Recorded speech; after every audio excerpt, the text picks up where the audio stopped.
The next section is going to be looking at specific right triangle relationships. So let's make sure we put that right up here. This is only going to be for right triangle relationships. When you have a right triangle, it has to have a right angle. That means that two sides have to be perpendicular or form a 90-degree angle. The two legs that form this right angle, those are your two legs of your triangle. We're going to let them represent A and B. It does not matter which one you let equal A or B. It's going to be the same. The only one that is particular is the side that is across from the right angle is called the hypotenuse. And that, in the Pythagorean theorem, like I have over here on the right, is represented by the variable C.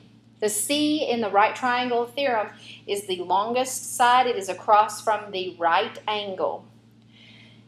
The relationship is A squared plus B squared equals C squared.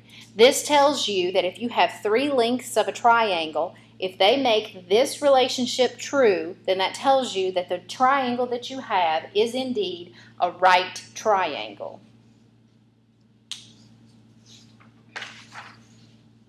On this first example in the triangle relationships, this is a right angle, and we want to find the missing x value. What does the length of x have to be in order for this triangle to be a right triangle?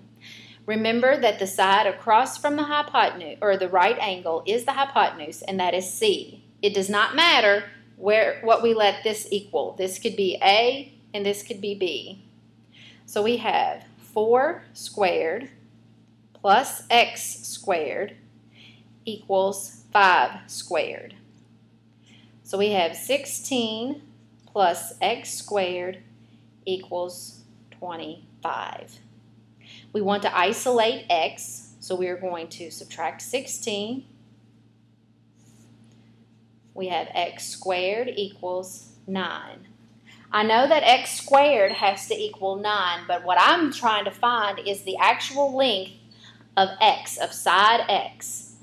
So in order to get rid of a square, I have to find what number multiplied by itself is going to give you 9. And the inverse of a square is a square root. That gives you x is equal to 3. So the missing length of side x is going to be 3 units long.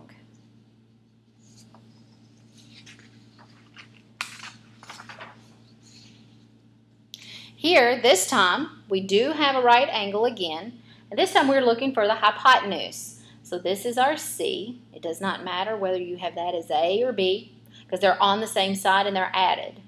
So we have 12 squared plus 5 squared equals C squared, or x squared, whichever one you prefer.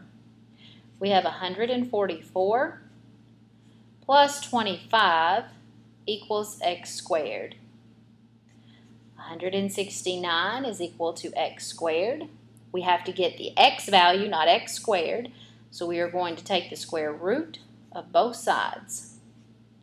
Our missing hypotenuse length is going to be 13 units.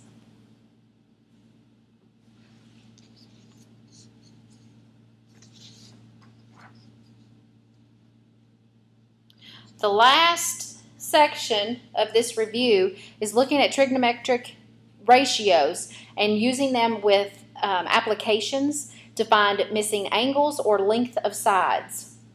Before you get started, this B is the name of the angle that you are looking at. So I'm just going to let it go right there.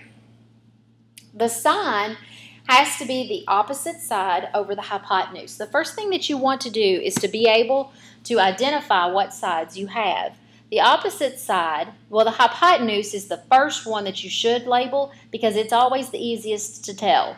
The hypotenuse is always across from the 90-degree angle. The only two sides you have left are opposite and adjacent. Opposite and adjacent are always going to be the legs of the right triangle. The opposite side is across from and does not touch that angle. The adjacent side is actually one of the sides of the angle. The first thing that you are going to do is label your triangle so that you know whether you're going to use the sine, the cosine, and the tangent. To get these ratios, the sine will use the opposite and the hypotenuse, the cosine will use the adjacent and the hypotenuse, and the tangent would equal the opposite and the adjacent.